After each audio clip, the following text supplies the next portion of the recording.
If we can switch over to computer 2, I want to show some of these storm reports that did pop up in multiple areas. Now, a couple of those, especially being closer to about the Edwardsburg area, closer to Schoolcraft in some spots too.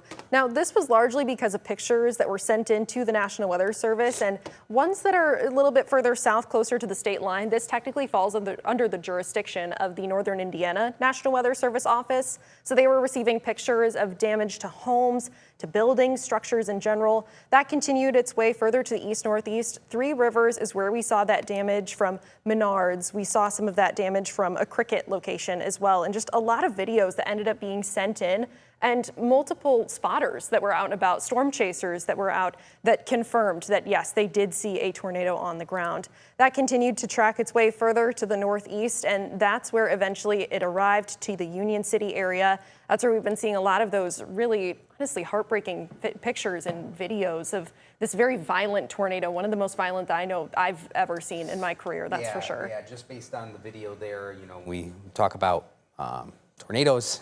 Usually a lot of our tornadoes here in the state of Michigan are very brief in nature. They spin up along, you know, a line of thunderstorms.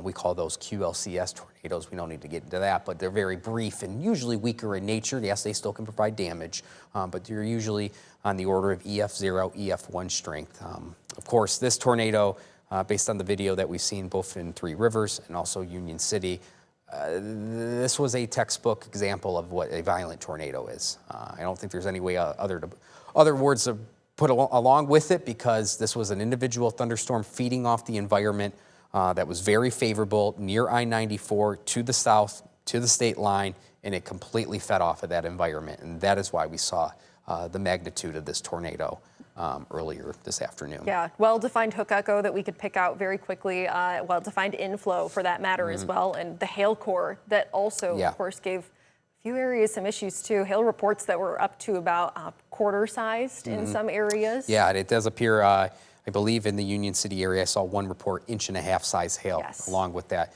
that thunderstorm that produced that violent tornado.